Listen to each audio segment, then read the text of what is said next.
চুমুকে। সুপ্রিয় দর্শক, আজকে আমাদের মাঝে উপস্থিত রয়েছেন লেখক ও সংগঠক মোহাম্মদ লুৎফর রহমান। শুভ সকাল, কেমন আছেন? ভালো আছি, আপনি ভালো আছেন? আমি বেশ ভালো আছি, আপনাকে অসংখ্য ধন্যবাদ। শুরুতে একটু জানতে চাই, যেহেতু আমাদের এই ফেব্রুয়ারি মাসটা আসলে ভাষার মাস হিসেবে পরিচিত এবং আন্তর্জাতিক পর্যায়ে পরিচিত, সো ভাষার মাস অনুযায়ী আসলে আপনার কাছে একটু মতামত জানতে চাই যে ভাষার মাসের যে মাধুর্য, তাৎপর্য সবকিছু মিলিয়ে আপনার জায়গা থেকে আপনার বিশ্লেষণ কি বলে?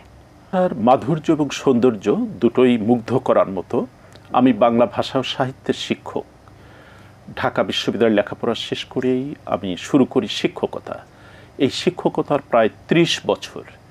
এই ৩০ বছরে শিক্ষকতা করতে গিয়ে যে বাংলা ভাষার সৌন্দর্য উপভোগ করেছি, আমার শিক্ষার্থীদের সেটা জানানোর চেষ্টা করেছি।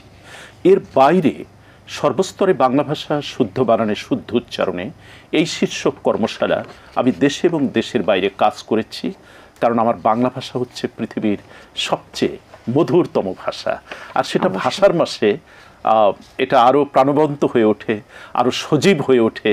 কারণ অমর একুশে বইমেলা চলছে, এটা একটা বিশেষত্ব। শহীদ মিনারে ফুল দেবে ২১ ফেব্রুয়ারি আমাদের শিক্ষার্থীরা, এটা একটা নান্দনিক সৌন্দর্য। আপনার যেটা স্লোগান রয়েছে একটা, যেটা হচ্ছে সর্বস্তরে বাংলা ভাষা শুদ্ধ বানানে, শুদ্ধ উচ্চারণে, সো এই শীর্ষক যে কর্মশালার মেন যে পরিচালনার বিষয়, সেটি কিভাবে পরিচালিত হচ্ছে এটার এবং এটার উদ্যোগের পেছনের মূল কারণটি কি এবং কত সালে এটি প্রতিষ্ঠিত হয়েছে? ধন্যবাদ আপনাকে। একেবারে ৯০-এর দশকের শুরুতে, তখন আমি বিশ্ববিদ্যালয়ে ভর্তি হব, তার পূর্বে থেকেই এই ছায়ানীর একটা সংগঠন, যেটার প্রথম উপদেষ্টা হচ্ছেন ডক্টর আশরাফ সিদ্দিকী। ডক্টর আশরাফ সিদ্দিকী বাংলা একাডেমির সাবেক মহাপরিচালক। উনি আমাদের এই সংগঠনের সভাপতি হিসেবে ছিলেন। ওনার অনুপ্রেরণায় আমরা কাজ শুরু করি। এরপর ঢাকা বিশ্ববিদ্যালয় অধ্যয়নকালে আমার যেসব শিক্ষক আমাকে অনুপ্রাণিত করেছেন, অধ্যাপক আবু জাফর, ডক্টর নরেন বিশ্বাস, ডক্টর মোহাম্মদ শাহজাহান মিয়া, এবার যিনি বাংলা একাডেমি পদক পেলেন, ডক্টর মোহাম্মদ শাহজাহান মিয়া, আমি শিক্ষকদের প্রতি কৃতজ্ঞতা জানাই। তারা আমাকে ওই সময় পথ চলার দিক নির্দেশনা না দিলে আমি এভাবে হয়তো কাজ করতে পারতাম না। সো এই যে শুরু করার যে পেছনের গল্পটা, সেটা আপনি বলছিলেন, সো যে আশাটা নিয়ে আপনি শুরু করেছেন ৯০ দশকে, সো আশাটা কতটুকু পূর্ণ হয়েছে এবং মানুষের কাছ পর্যন্ত আপনার যে মেসেজটা আপনি পৌঁছে দেওয়ার চেষ্টা করেছেন সবসময়, সেটা কতটুকু পৌঁছেছে? আসলে সুন্দর স্বপ্ন নিয়ে পথ চলার মধ্যেই একটা আনন্দ আছে, প্রাপ্তিটার বিষয় না। আমি শিক্ষকতা করি, পথ চলতেও শিক্ষকতা করি। রাস্তায় চলছি, কোনো বাড়ির নাম যদি বিশুদ্ধ বাংলায় দেখি আমার ভালো লাগে। কোনো পরিবহনের পেছনে যদি দেখি এটা শেফালি পরিবহন, ওই শেফালি বানানটা, ওই পরিবহন বানানটা যদি সুন্দর করে লেখা থাকে আমার ভালো লাগে। কিন্তু যখনই দেখি মডার্ন পরিবহন, হয়তো যে জায়গায় রেফটা থাকবে মডার্ন না লিখে মরডার্ন লিখেছে, তখন আমার কষ্ট হয় যে আমরা এই যে পথ চলছি, প্রচুর বানান ভুল। একটা বাড়ির নাম, একটা অফিসের নাম ফলকে যদি ভুল থাকে, এই শহরে কিছু সরণি আছে, ধরেন রোকেয়া সরণি, আগারগা থেকে মিরপুর যেতে সরণি কেউ বফলা দিয়ে লিখেছে, কেউ মফলা দিয়ে লিখেছে, অথচ এই সরণিটা দন্তস্ব র মূর্ধন্য নয়, হ্রস্ব ইকার। এই প্রমিত বানানে লেখা না থাকলে আমাদের শিক্ষার্থীরা ভুল শিখবে। এটাই আমার আন্দোলনের জায়গা। আর এ কারণে আমি বাংলাদেশের শিক্ষক প্রশিক্ষণ ইনস্টিটিউটগুলো বেছে নিয়েছি, বিশেষ করে পিটিআই। এই পিটিআইতে আমাদের যে প্রাথমিক বিদ্যালয়ের শিক্ষক, তারা মাতৃভাষায় পাঠদান করেন। তারা সুন্দর উচ্চারণে পাঠদান করলেই আমাদের শিক্ষার্থীরা শুদ্ধতার মধ্যে স্নাত হবে, বিশুদ্ধ বাংলা পাবে। এই প্রত্যাশা নিয়ে আমার পথ চলা, এবং ৩০ বছর পথ চলা যথেষ্ট নয়। আমি মনে করি আমার এই পথ চলা অব্যাহত থাকবে। আমার সন্তান, তার সন্তান, এইভাবে সবাইকে এগিয়ে আসতে হবে। তারা বাংলায় কথা বলবে এই ভাষার মাসে, তারা বাংলায় গান গাবে। এর জন্যই ৫২তে প্রাণ দিয়েছিল ছালাম রফিক বরকত জব্বার। আর আজকে তো আন্তর্জাতিক মাতৃভাষা, আজকে আন্তর্জাতিক মাতৃভাষা দিবস হিসেবে উদযাপিত হয়। তার মানে সারা পৃথিবী এটা উদযাপন করে, সারা পৃথিবীতে আমার বাংলা ধ্বনিত হয়। জি, একদম ঠিক বলেছেন এবং সুন্দর কথা বলেছেন। এ পর্যন্ত দেশে বিদেশে কি পরিমাণ কর্মশালা আসলে সম্পন্ন হয়েছে? খুব চমৎকার একটা কথা বলেছেন। ছায়ানীর তো একটা সংগঠন, সে সংগঠনে আমি একজন কর্মী। আমার সাথে কর্মী আছেন আরও, এখানে শাহনাজ রহমান, তারুণ্য তাওহিদ, আজমিনা, এক একজন গবেষক, তারা এই কর্মশালাটাকে ত্বরান্বিত করছে, বেগবান করছে। আমি ওদের সাথে একজন কর্মী। এই কর্মশালাটা দেশের যেমন 64টি জেলায়, প্রতিটি জেলা প্রশাসকের কার্যালয়ে আমরা গিয়েছি, 67টা পিটিআই আছে সেখানে গিয়েছি, প্রতিটা শিক্ষক প্রশিক্ষণ ইনস্টিটিউটে গিয়েছি। এই 30 বছরে আমি 2100 ভাষা কর্মশালায় গিয়েছি, তার মধ্যে দেশের বাইরেও আছে, ত্রিপুরায়, এই যে গত বছরও আসাম বিশ্ববিদ্যালয়, শিলচরে, এমনকি শান্তিনিকেতনে। এইসব জায়গা আমার প্রিয় জায়গা, যেখানে বাংলা ভাষার চর্চা হয়, সে জায়গাটি আমার কাছে খুব প্রিয়। আমি সেখানে যাই, তাদের কাছ থেকে আমি কিছু শিখি, এভাবে পথ চলতেই শিখি। আর ভাষার ফেরিওয়ালার মতোই আমি কাজ করে যাচ্ছি, এবং জীবন যতদিন আছে আমি কাজ করে যেতে চাই। এ ধারা অব্যাহত রাখতে ছায়ানীড়ের যে কর্মী বাহিনী আছে, বিশেষ করে এই সংস্থার যে চেয়ারম্যান ডক্টর ইউসুফ খান, উনিও খুব আলোকিত মানুষ, অনন্য আলোকিত মানুষ, লেখক, সংগঠক।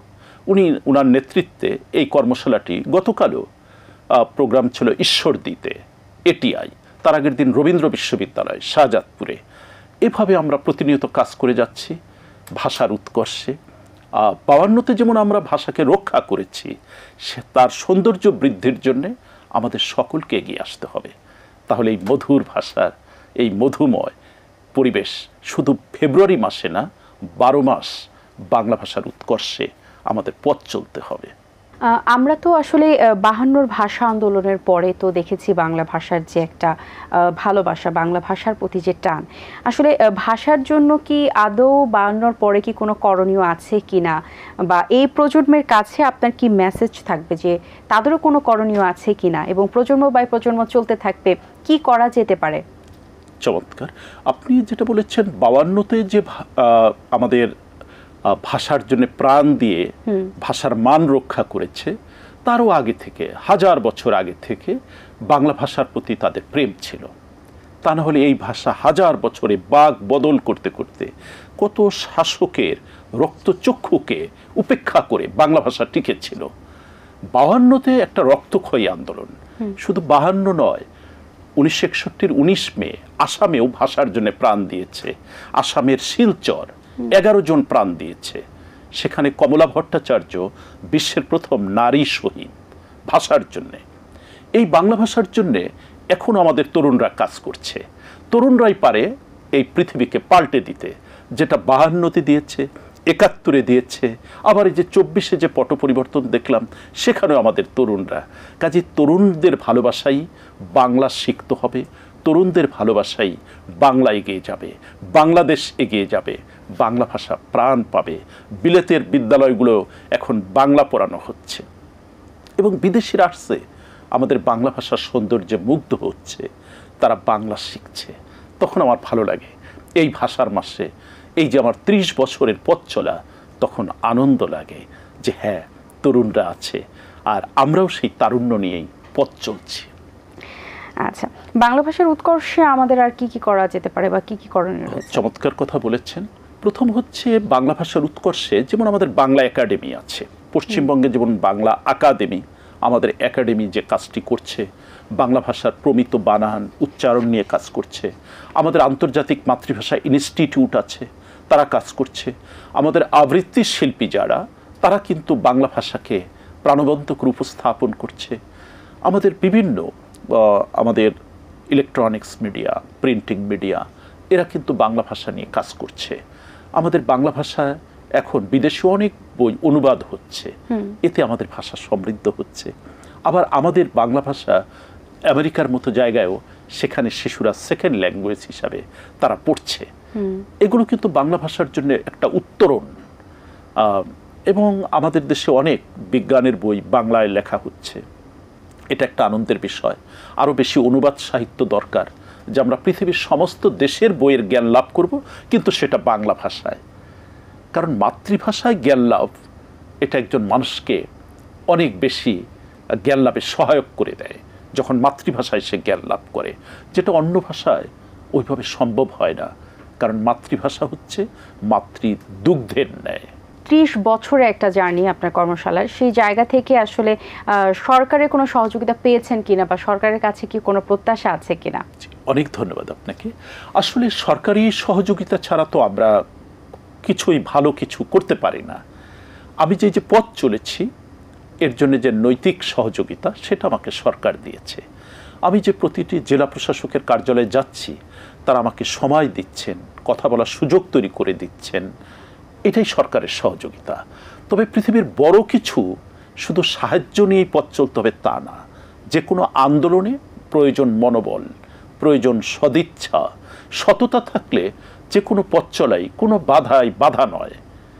কিছু তো থাকবে, এই সমালোচনা কেউ করবে, এই সমালোচনার প্রাচীর ভেদ করে আলোর দিকে যেতে হলে শক্তি প্রয়োজন, সেটা হলো ইচ্ছে শক্তি। এই ইচ্ছে শক্তি আমাকে 30 বছর পথ চলতে অনুপ্রাণিত করেছে। সেক্ষেত্রে আমার পরিবারেরও অনেক ইতিবাচক ভূমিকা রয়েছে।